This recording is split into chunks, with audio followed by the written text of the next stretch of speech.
Mario Fernando Piano, Mario Fernando Piano, Mario Fernando Piano, te ve y te toca, te ve y te toca. Mario Fernando Piano, Mario Fernando Piano, te ve y te toca.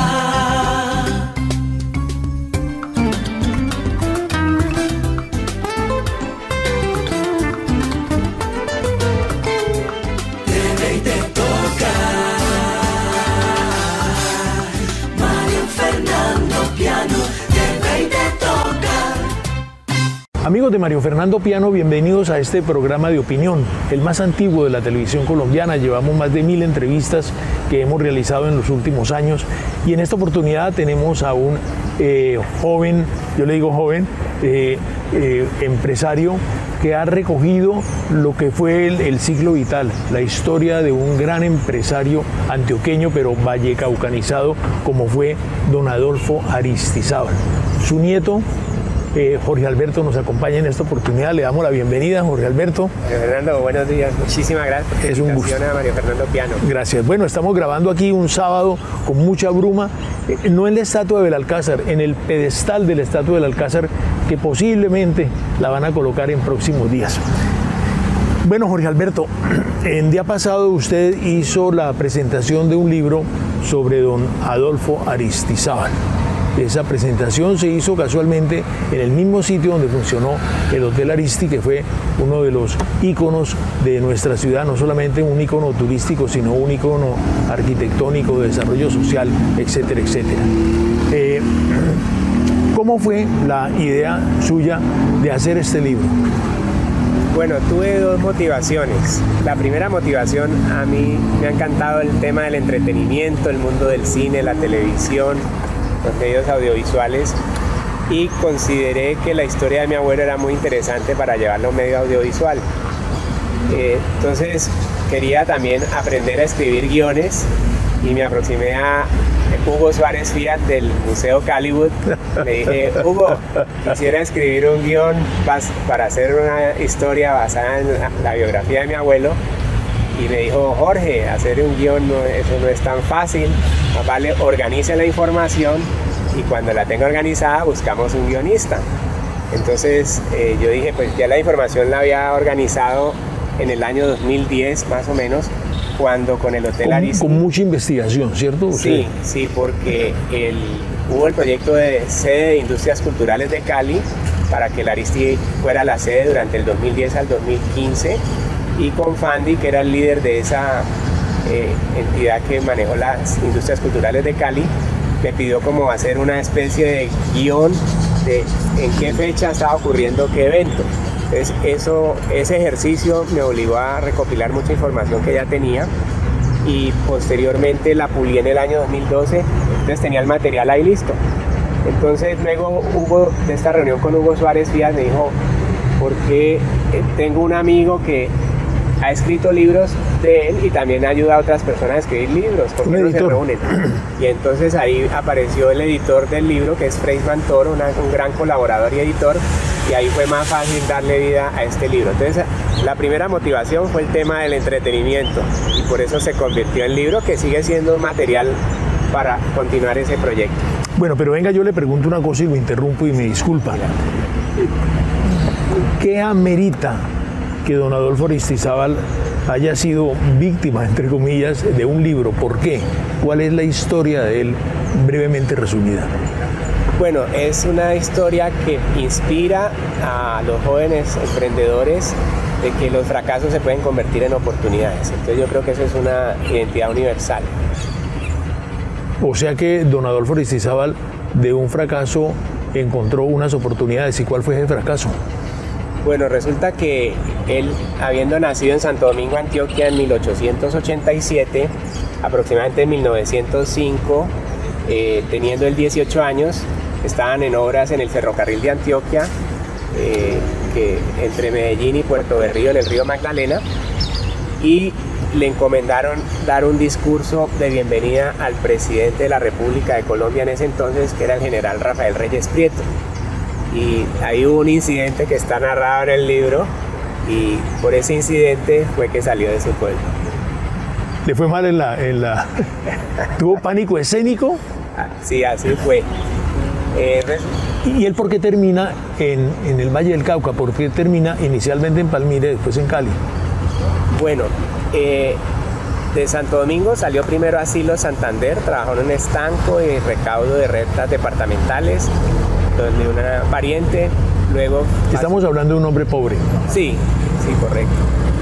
Tenía una población de unos 8.000 habitantes, Santo Domingo, donde la gente es muy querida, hoy en día hay unos 13.000 habitantes. Después pasó a Duitama, Boyacá, donde otro pariente, allá también siguió en temas de recaudos de rentas departamentales.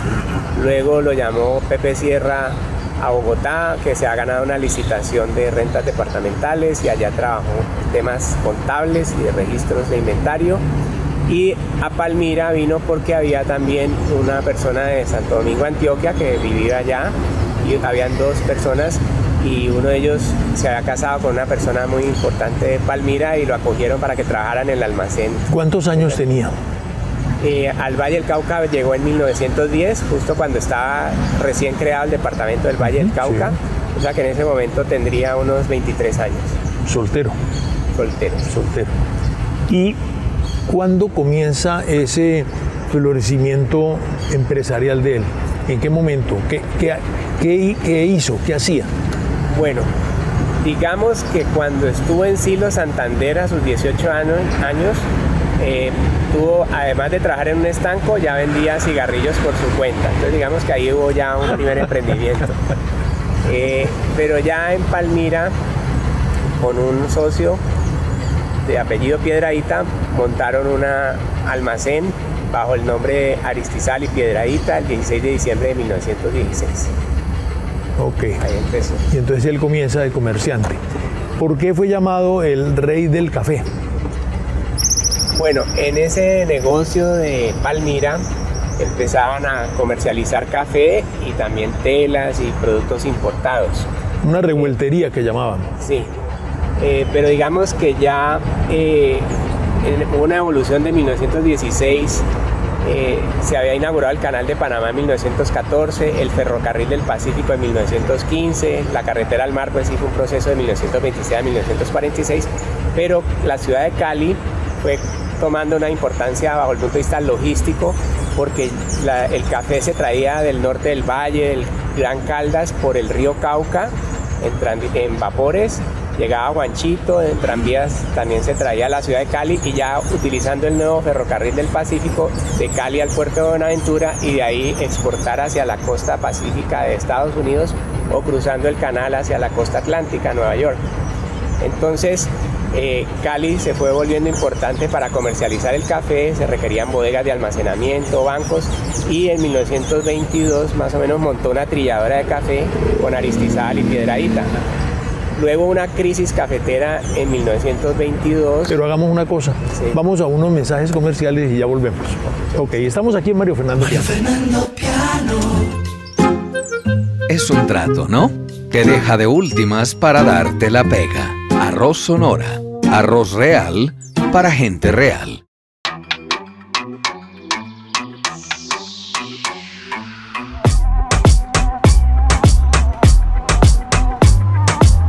Cuando haces empresa, tienes la libertad de elegir sin depender de nadie.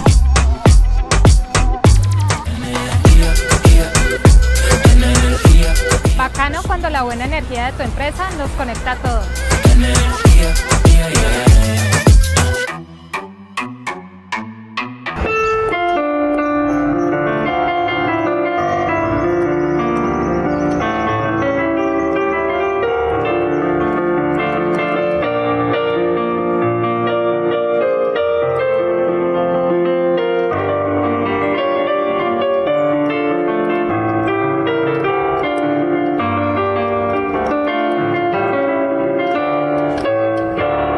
Estamos hablando de la vida y milagros de don Adolfo Aristizábal y estamos hablando con su nieto Jorge Alberto Aristizábal.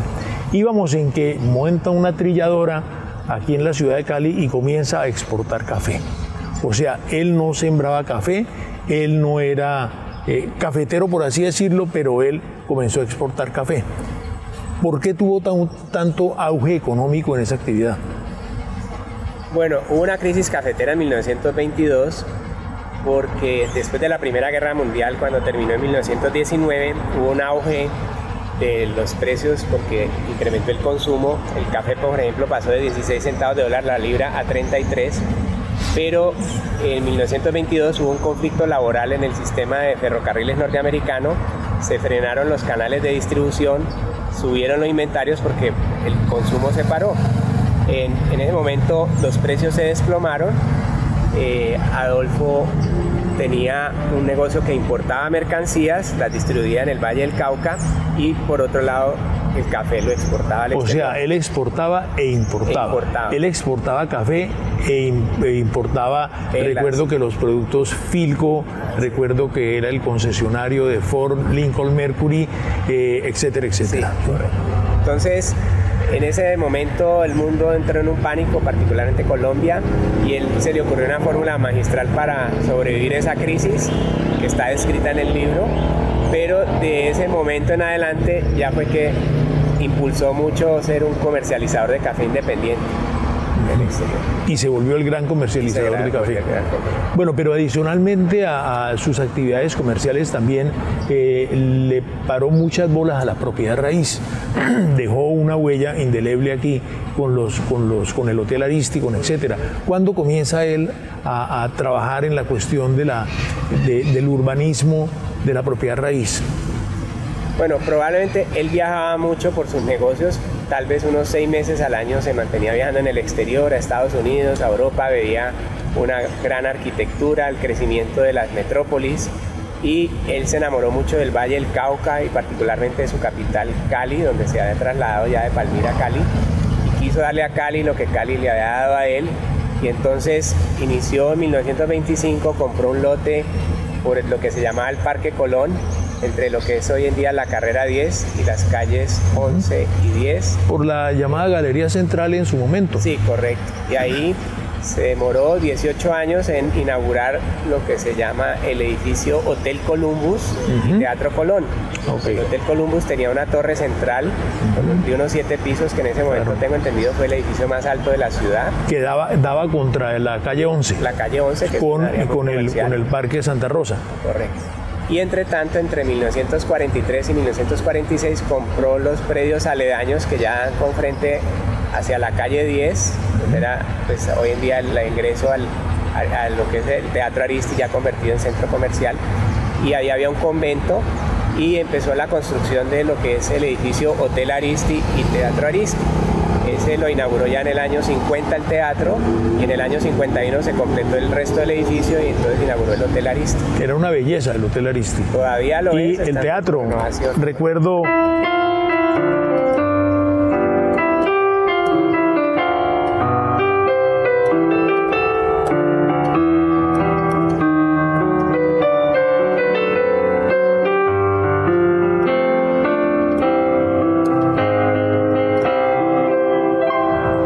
Muchas veces vimos la película Casablanca en el Hotel Aristi, muchas veces.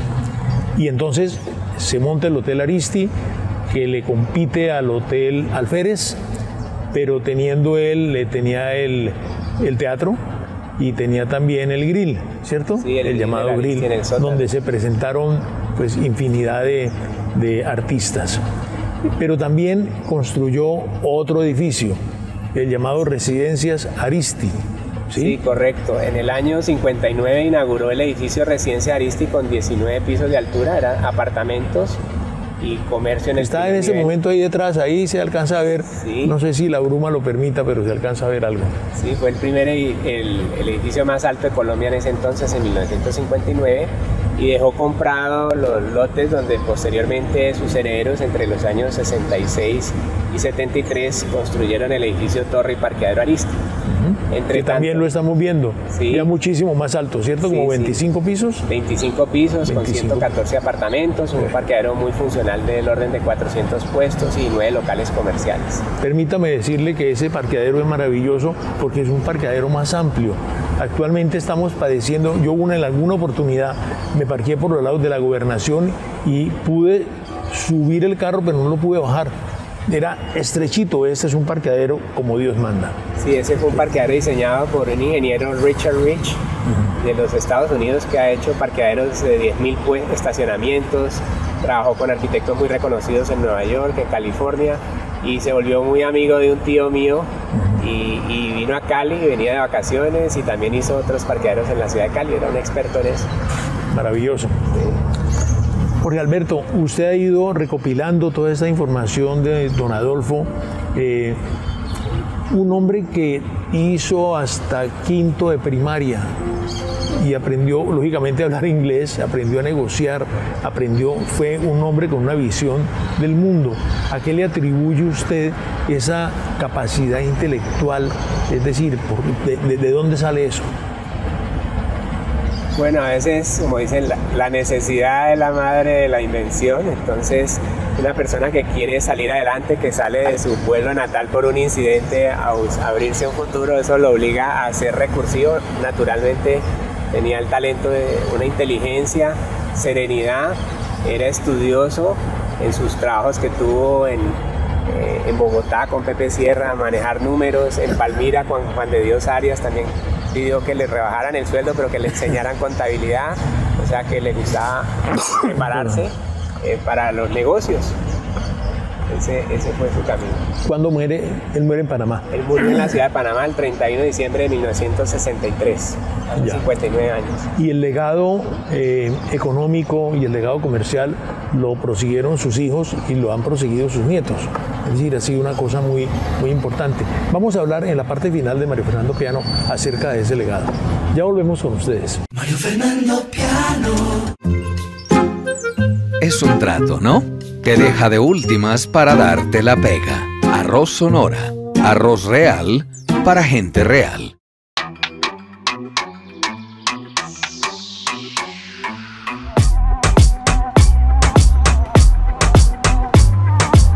Cuando haces empresa, tienes la libertad de elegir sin depender de nadie.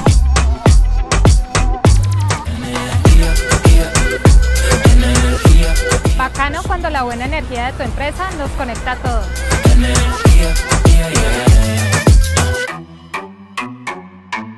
Bueno, entonces usted se da a la tarea de hacer un libro. El libro que se llama El Visionario, ¿sí?, que habla de la vida de don Adolfo Aristizábal. Algo que ha permanecido en el imaginario de la gente es la parte urbanizadora, sobre todo esa casa tan linda que construyó, que fue donada, entiendo, a la Compañía de Jesús, a los javerianos, ¿es así? Parcialmente, sí. Parcialmente, bueno. Ustedes, la fundación mantiene la propiedad, pero la casa está al servicio de la... En este momento es una de las sedes que tiene la Facultad de Salud de la Universidad Javeriana. Sí, ¿Es así? Así es, me he encontrado jóvenes estudiantes con el uniforme de medicina. Muy interesante. Oiga, ¿por qué la gente va a la tumba de don Adolfo los días lunes a tocarle para que le haga favores? Bueno, ¿Dónde nace esa costumbre? pues supongo que es producto de su generosidad. Mi abuelo los diciembres solía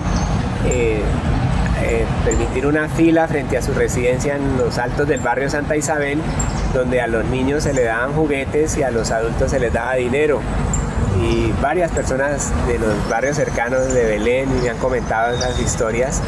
Entonces supongo que después de su fallecimiento también van a su tumba a tocarle y a pedirle que canalice energías y pedir favores a Dios. Entonces le colocan unas placas. Sí, correcto. Creo que en este momento estamos viendo lo que es ese fenómeno de la tumba de don Adolfo y de una cantidad de gente pues súper agradecida con él, ¿cierto? Sí, correcto. Y esa leyenda negra que se inventaron de manera canalla contra él, eso no tuvo ningún fundamento, ¿cierto? En nada. No, para nada, obviamente eso después de su muerte surgió un mito urbano, una mentira, pues producto de envidia o ignorancia.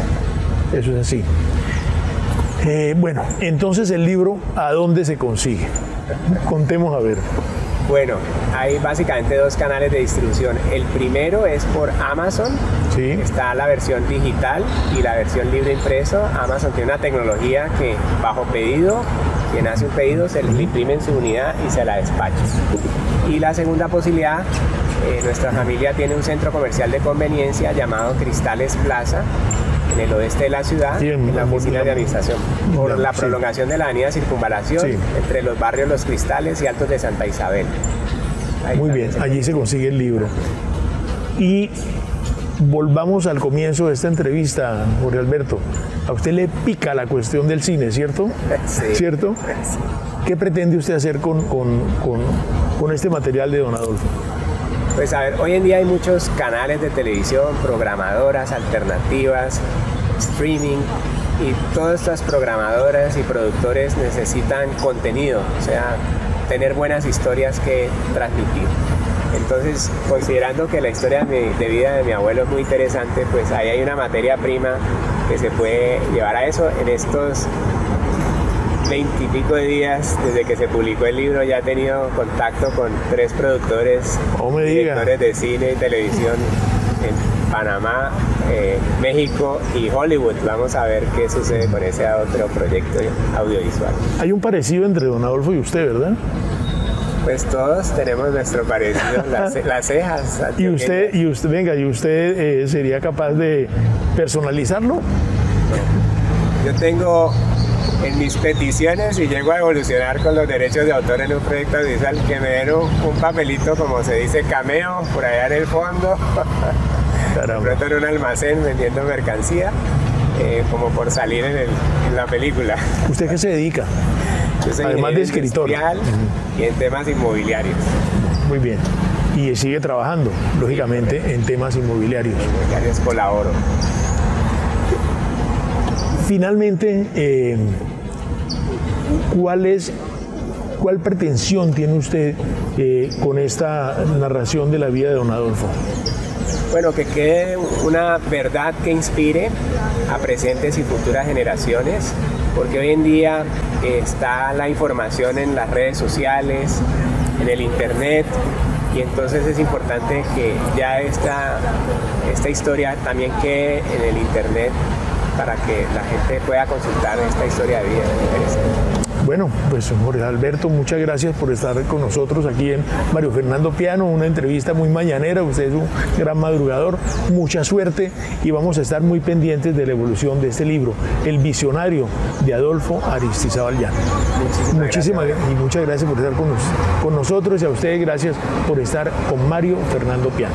Mario Fernando Piano, Mario Fernando Piano, Mario Fernando Piano. Te ve y te toca, Mario Fernando Piano, Mario Fernando Piano.